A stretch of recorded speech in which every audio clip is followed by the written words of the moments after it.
So Melody is having a talk with Martell about being disrespectful. Martell, she has fed up with Martell. She told Martell, you are the head leader of people coming after me. You are the ringleader. It's like you are Dracula and they are the vampires all coming to suck the life out of me.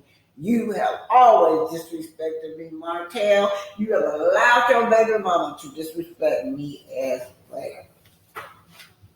So we left the house and stayed gone for a day and took the whole tape. I was by myself. I'm not going to just up and leave. This is by Care at Care Kitty 36. We barely celebrated our first year anniversary because of your mouth and how you talk to me and your attitude. Let's be 100. So you've been disrespecting me for years. Wow, you disrespecting me now in a public place. Stop. See? Y'all see that? He's saying it again. Don't disrespect me in a public place. Publicly, he don't want nobody to know about what he do in the dark, how he's tipping around with coleslaw. Now, that right there shows you that he was the one, not Melody, said that he did not want his cheating affairs put on national TV. Let's keep it rolling. Disrespecting me publicly. No, I didn't. The biggest disrespect you could ever do. I did not. Hey, too bad you didn't care enough about your public appearance to keep your penis in the household. The time we left the house, stayed gone. And there it is. Martell is the one that said he do not want his affairs out in public, you guys. Yes, he don't. Well, let's keep it rolling. Let's talk about this woman of his. Yes. Coleslaw. He allowed this girl to disrespect her too. You keep trying to tell me one thing. Yeah, you keep trying to take it back to the husband. It's not about the husband. It's not about the husband. So why did y'all still make it about the girl? Because you never take accountability. I never take accountability. No. Anytime you say but after anything, that's everything after the but is bullshit. Okay, that's what I feel like it's okay. My name is Gigi. And I've been married for a year. Why is it every single Okay. Because we about to have a real transparent conversation on everybody. And I like you, Ari. I'm a Virgo. Like, I don't hate you. But baby, I'm a Virgo, so I don't you know what I'm saying? Yeah. So why would you blame me for your husband's actions? No, listen. I haven't. I'm young, so I really want to take I'm about to tell you. I haven't dealt with infidelity as far as cheating in my marriage. No, I haven't. But if I did, I would look at myself first. I wouldn't look at you as the jump off. I would look at myself first because it's my marriage. Why are you mad at the jump off when the jump off husband was telling him? So where I kind of didn't like what you, Arionne, was when you went on Tasha K and you was like, okay, you don't understand my mindset that I was with. Okay, so then let's you don't understand that these people have been coming from I'm with you, Arionne. I'm with you. They try to make a perception. So let's just talk about straight up facts. We ain't gotta talk about no perception. Let's talk about straight up facts that y'all heard about me for 2 years. No, wait. That's perception. The fact is what you call it. So let's talk about the fact. The fact is, and I'm going to ask you, is this a fact or it's not a fact? So you have to say yes or no. Okay. So is it a fact that you were with him and you knew he was married? It depends on after a while. At the beginning, I didn't know. But after a while, yes, I did know. Okay, so you didn't know at the beginning. And then when you found out, you still chose to deal with him. Because your feelings are gone, ma'am. It just is what it is. So, I'm not gonna make it seem like, I'm perfect. I was able to pick up. No, and I understand. This nigga was sending me 20,000 dozen roses. I'm happy. He's telling me that he don't want to be with this girl. She's doing this. She's doing that. You know what I'm saying? Listen, I get it. I understand that you were manipulated by Martel. And there you have it, you guys. Yes. There you have it, you guys. Arionne is saying that he come to her and tell her everything. He give her roses every time she tried to break up with him. He bring her roses. He tell her all these sweet things and the pillow talk. Now, one of the pillow talk recently, the reason it made Mel mad after the trip was because he went and pillow talk and told this girl that Mel had COVID, talking about her health. And not only that, Martel have always talked about this girl, his wife medical records with Coleslaw. We see that because Coleslaw is saying how many people she had terminated. He told her that. So yes, he have always disrespected Mel. And there we have it. The black woman is the most disrespected woman in the world. And some of these black men, they put it out there up front that they will disrespect you and nothing you can do about it. So the only thing you can do is when they disrespectful like that is leave them alone. So Miss Van is encouraging the black woman. Say stop encouraging the black woman to stay in toxic situation. Said Van Mel Mom. You guys, this is something else. This girl always talking about, she don't talk about this woman children. She don't have children in her mouth, but Arionne has been downright dangerous when it comes to Mel and those children. But anyway, let's just see what Van has to say. To fail him for a reason. The transfer of the kids at school is in place for a reason. Ladies, please stop putting yourself and wanting to put other women in toxic positions. She already has to deal with not seeing her babies every day to only seeing them 7 days every other week due to the toxic situation that her ex created. Why would she allow even more of her time with her children to be taken away? You know, I also worry about those children also around Coleslaw. It's all floating all over the internet. Everybody know how she hates Melody. She have expressed it. She just called Melody a bitch recently when Melody was in Jamaica. So those children have no business being around that girl. That girl do not like the mama. Anybody don't like the mama. Ain't gonna treat the children right. That's right. That's right. I worry about those children around that woman. Anyway, this is Martel can't stand the fact that Mel has moved on, doing well and looking real good and all these petty games. He won't stop Mel's blessing. She's way better off without Martel. And the second one said, according to Mel's account, she was unaware of a book signing. It's delicate when dealing with children. This is coming from Love and Marriage, Huntsville Straight No Chaser.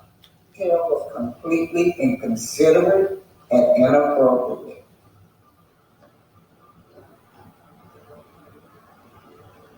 So now, he will try to use this situation to try and shine Mel in a bad light with the children, like he always does. I've always been concerned about those children around Arionne, and this girl post is right on target. I know we joke and kiki in this group, but I'm not trying to be funny on this post. All jokes aside, I'm being dead ass serious when I say that the way Eric hates Melody is scary. It's weird, as if that she is so angry with Melody. Like hate. She hates her, but yet obsessed with her. I can't think of one thing Melody did to her for her to have that much hatred for Melody and Melody only. Martel or nobody else did no wrong in her eyes. It was all Melody's fault. It's scary to me. I'm worried about the children. Real talk. Because you can't dislike someone as much as she do, Melody.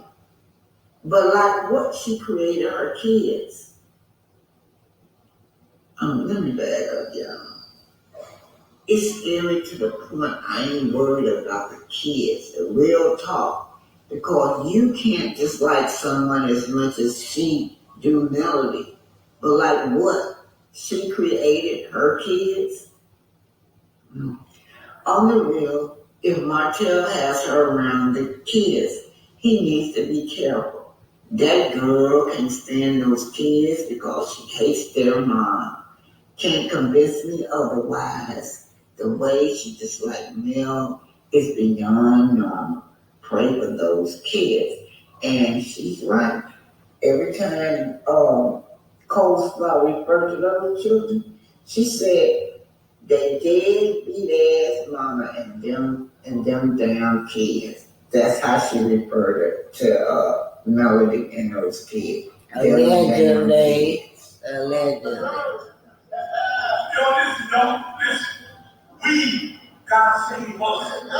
We waited on people to save us. Nothing moving in there. Oh, good. How you gonna save me and you ain't never been black? How you gonna save me and you ain't never started so been on any side of the gun? How you gonna save me? I'm gonna save my brother. I believe that. Because it's time for others to wake up. It's not now. Listen. I've been speaking on unity for the last 15 years. I've been speaking on unity for the last 15 years. And look, I'm ready.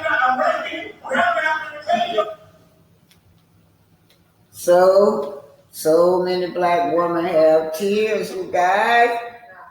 So many black women have tears.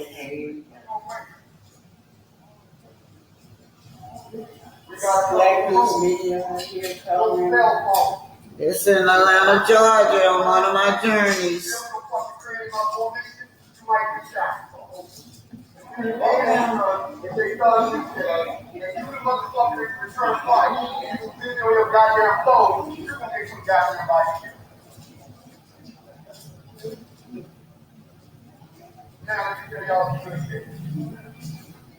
All that shit over here. All y'all motherfuckers know what y'all down Black News Media. Black News Media. Black News Media.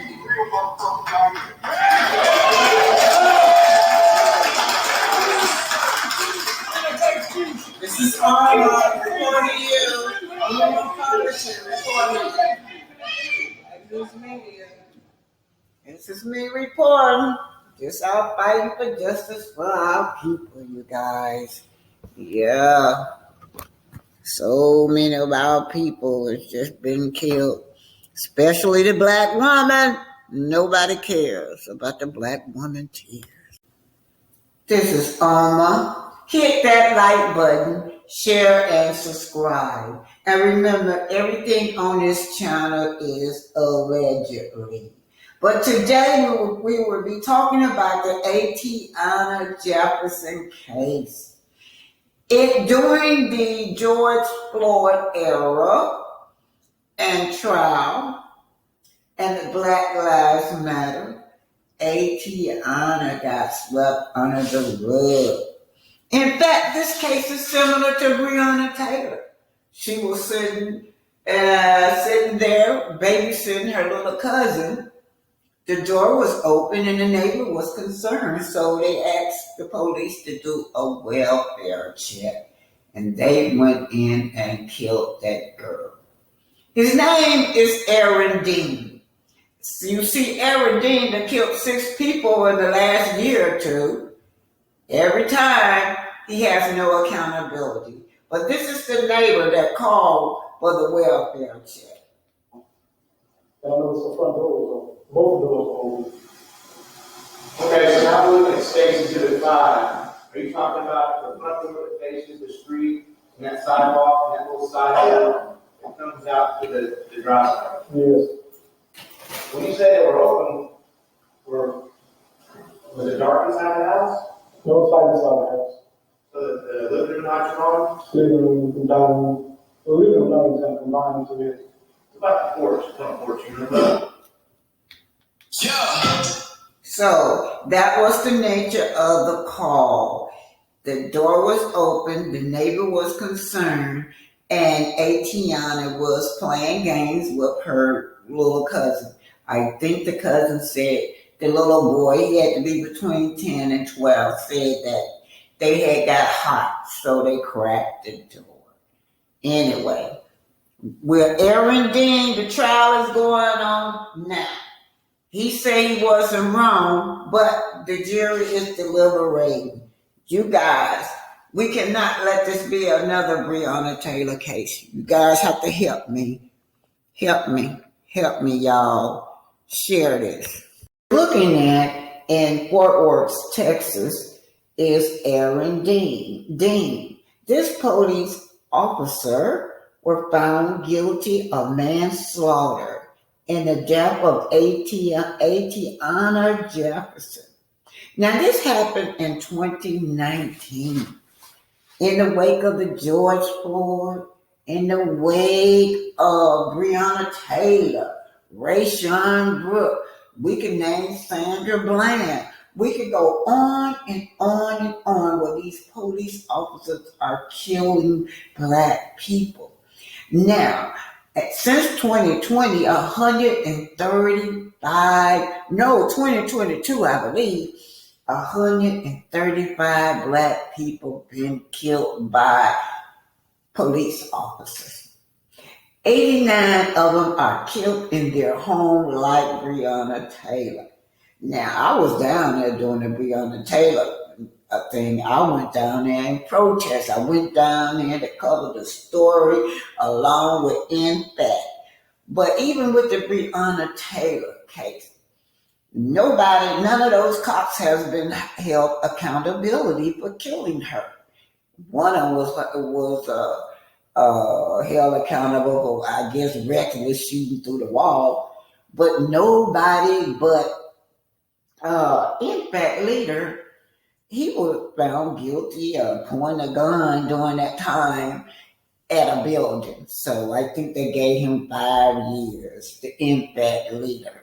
So anyhow, we're talking about the Black woman. How many times have we got to say this? The Black woman is the least protected woman in the world. The Black woman is the most disrespected woman in the world. Nobody cares about the Black woman tears. Former police officer Aaron Dean is guilty of manslaughter. That is the lesser charge in this case, and that is significant. It's a very different verdict than a verdict of guilty on the murder charge in Texas in particular. Aaron Dean guilty of manslaughter in the shooting death of Tatiana Jefferson. Looking at a sentence, I understand under Texas law, anywhere between 2, the low end to the top end of 20 years. Once again, this police officer shot Tatiana Jefferson while she was standing in her grandmother's home where she was staying, and she heard someone in the backyard, Dean, going around the house, responding to a call of an open structure that the doors were open, did not announce himself as a police officer, saw Tatiana Jefferson inside her home. She had her own weapon, been concerned about the prowler, what she thought was a prowler. He ordered her to show her hands and shot her. And so the jury got this case. Dean indicted for murder and manslaughter as a lesser charge, and then the jury decided the lesser charge was the more appropriate one given the facts. Given the facts that they put in consideration, allegedly this man had killed 6 people already. Given the facts that this girl was in her home with her little cousin playing games, she was not a threat to that police officer. And then Black people, quit calling the police. for welfare checks because they are out to kill us. Not all of them, but there are some suspected white supremacists on the police force. And when they coming to kill. They're not coming to do no welfare check if you get over to a white supremacist. I don't know why the man just couldn't knock on the door when he saw the door crack and just say, "Are you guys okay in here?" That's what I do to my neighbors. But I'm not going to blame him. He thought he was doing the right thing. And that neighbor has cried and blamed himself for calling the cops to do a welfare check on this child. She was in her 20s. She was just a child. Here and convicted Arionne of manslaughter for more. Let's bring it in. This is Alex Boucher. Alex, this is another of the many cases that we cover, because there are many cases in America over a black person being shot, sometimes on a misunderstanding. It ain't no misunderstanding. That one also has this guy, the jury decided, is responsible for her death because he wasn't acting properly as a police officer in that situation. He did not announce himself. Well, Terry, there are a couple of key things here in Dean's actions that we knew the jurors took note of. Number one, he did not park near the home. He did not knock at the door or announce a police presence at any time while on the scene. And all this was according to body camera footage and Dean's testimony. And so, look, throughout these 5 days of testimony, we heard from a number of witnesses, but many of them actually within law. Now, one of the witnesses was the little 8-year-old cousin. He said when she was shot, "I saw her crying." This little baby gonna be traumatized the rest of his life. He just saw his favorite cousin being shot and killed. See her laying and bleeding out on the floor. "I saw her crying," says the little baby. Then they brought that baby into the courtroom and tried to make him seem like he was a liar, that he had gave a different statement. Whoever heard of you asking an 8-year-old to get a statement without their parents around? And parents, your child don't have to give no statement. If they babies like that, don't allow them to give no statement. And we heard from Dean's partner that night, a woman by the name of Officer Carol Darch. We also heard from the call center operator who gave Dean and Darch the information about Jefferson's home. We heard from Dean himself. And lastly, jurors heard from Richard Fry, who is the deputy medical examiner for that county in Fort Worth. Just to give a little background to those that are just tuning in as we're looking at file footage actually from the home where Tatiana Jefferson was, you can actually see where that bullet went right through the window. She was inside, Arionne on the outside. He was responding to a call apparently on Jefferson's home October 12th. This was back in 2019, by the way. This was a few years ago that we've been keeping track of this. Happened about 2:30 in the morning because a door was left open to the house, and you're actually seeing the body cam video right here. You can see his weapon drawn. You can see her through the window there. So the video clearly tells everything. The body cam tells everything. According to Dean's testimony, along with the body cam footage, as you pointed out, Alex, he didn't park near the home, knock at the door, or announce his presence at the time when he was on the scene. He testified that this was a suspected burglary in progress and that he was acting quickly. And he testified that the house looked messy inside, so that matched the description of what he was responding to. And then when he entered the backyard, you saw there by the body cam footage, you see him looking into one of the windows. You could actually see Tatiana on the other side. And here's kind of another heart-wrenching part of this story is that apparently Tatiana was watching over her 11-year-old. Well, he's now 11 years old. He was 8 years old at the time, her nephew Zion, and he was playing video games when he heard the noise and then testified that he heard the gunshots. There he is right there, where in his suit and tie testified in the court of law. Apparently, Jefferson grabbed her gun before approaching the window. That's what Zion testified when he was in court there. And police officials said that Jefferson was within her rights to protect herself. Own that gun. She didn't know what she was dealing with. He didn't identify himself as a police officer. So everything happens clearly within seconds when you're in that. Y'all do know they said manslaughter from 2 to 20 years, and most likely he'll get the lesser charge. But the man parked, like he was sneaking, parked his car some distance, walked to the backyard. Yeah, she thought it was somebody trying to break in her house back there. Lord have mercy. The black woman. My heart weep for this little girl. My heart weep for all black women. And that little child that was in there, that poor little child is traumatized. The black woman is the least protected woman in the world. The black woman is the least unprotected woman. Most likely not to be respected. Situation. And Dean did resign from the police department before his arrest. The police chief, Fort Worth police chief, did come forward and say that Dean was about to be fired, actually, for allegedly violating multiple department policies. So he had a background. He was on the chief's radar and was on the brink of being fired, and then this went down. And we see where we are today. He's out of a job, and today he is found guilty on the charge of manslaughter for killing 28-year-old Tatiana Jefferson.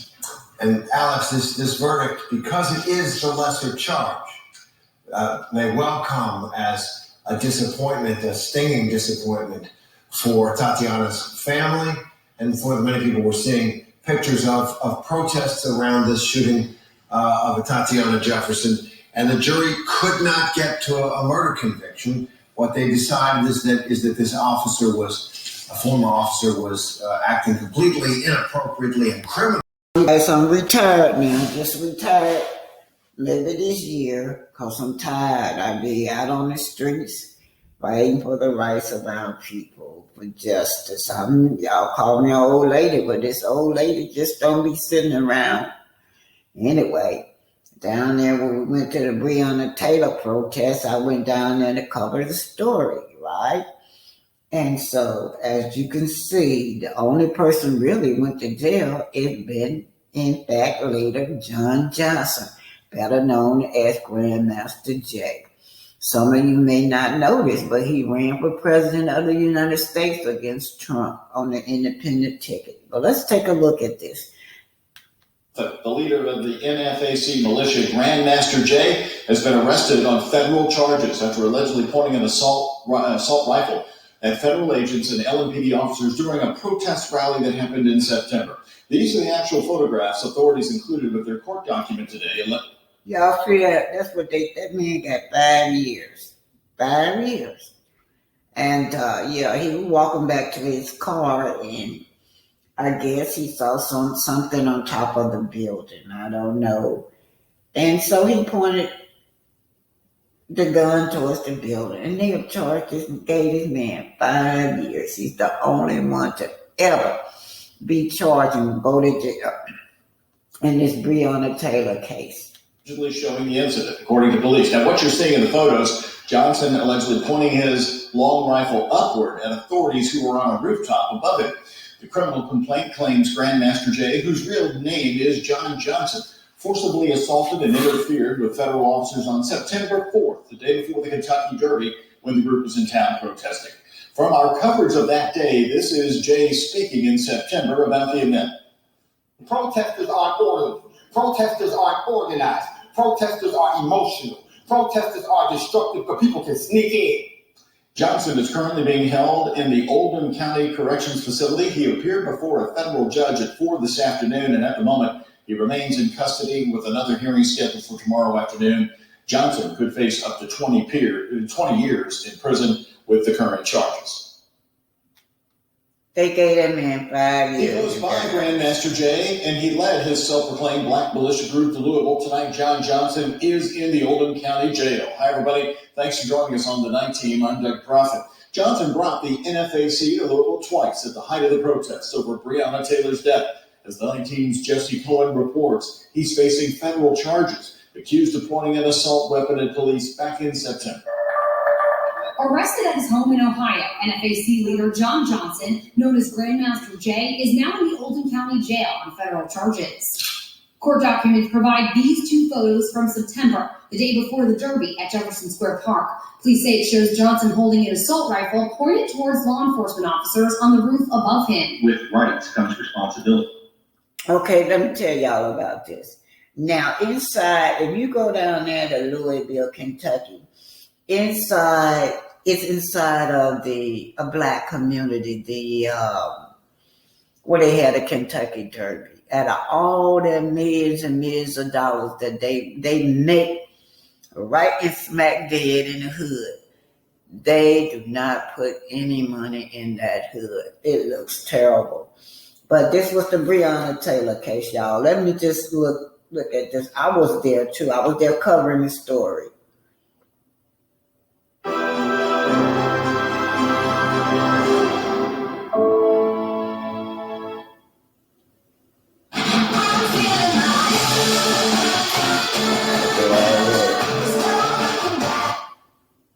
They are known as the NFAC, an armed all-black militia. You might have seen a protest in Georgia, Kentucky, and Washington, D.C. Their stated goal, to defend the black community by any means necessary. NBC's Morgan Radford is in Atlanta, and Morgan, I know you talked to the leader of the NFAC. You got a rare look inside this movement as it tries to expand. What did you find out? Well, Craig, we found out that for them, this is ultimately about protection. They say that, especially during the Trump administration, they felt like the government and law enforcement simply did not do enough to protect black people in this country. And so they said they're taking matters into their own hands. But what's fascinating is that this is a movement that is growing. According to the NFAC, they say they now have chapters in nearly every single state, and they also have some chapters internationally. So we decided to embed with them for a day and see exactly how they do what they do and why many of their members say they joined. Take a listen. The sounds of war. Right here at home. This is the NFAC. An all-black militia with a mission to defend the black community by any means necessary. So this is training for one of the new chapters.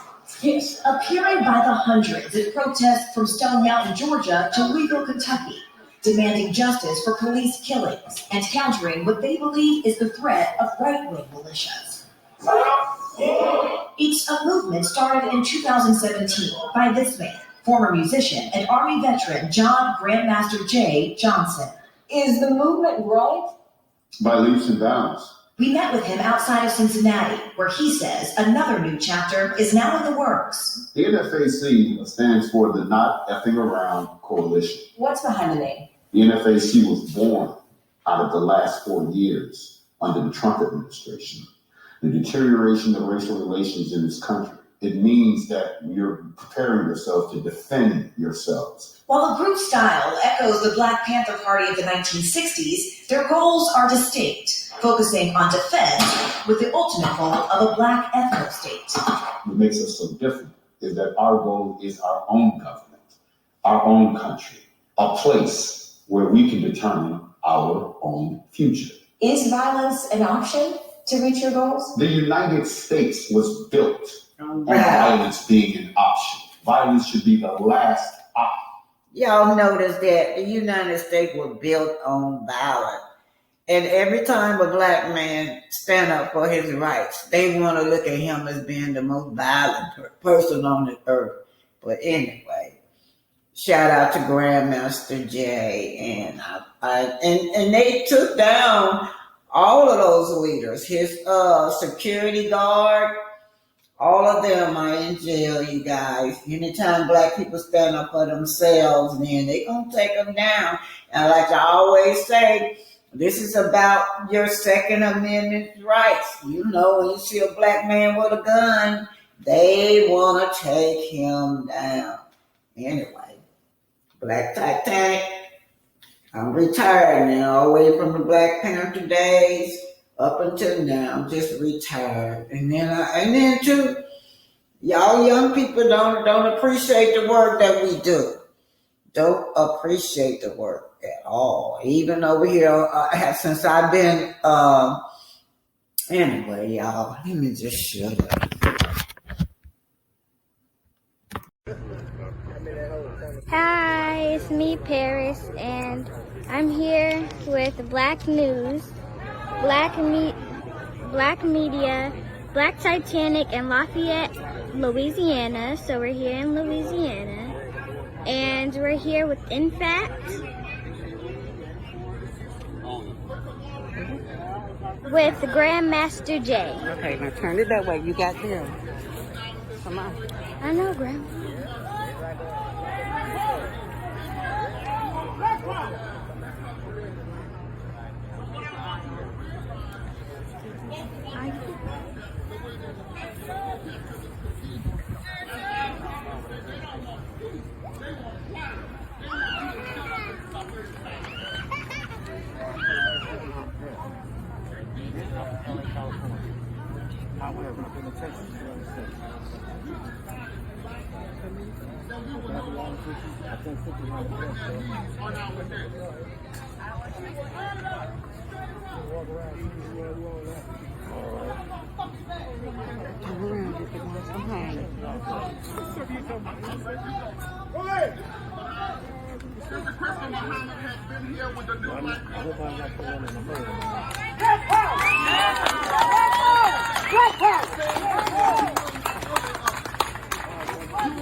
So put a fist in the air, all the way up in the air, and say Black Power. Black Power. Black Power.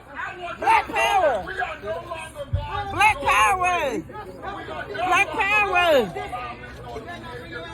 No. You don't. Hold your motherfucking distance. We not playing with you. We not fucking playing with you. You ain't fuck with us. Don't have to mind. This isn't anything new that we're dealing with now. They said that Civil War in 1865, and we're fighting that same war right now. These people that are standing there against us, waving the Confederate flag, that's the Confederacy that we fought against years ago, and that's still going on to this day. We don't Put y'all fists in the air, folks. Come on up here. Put y'all fists in the air. We're not doing hate no more. We ain't doing hate no more. Put that fist in the air. You have to no. We're not with this. Them. We no longer are going to be bullied.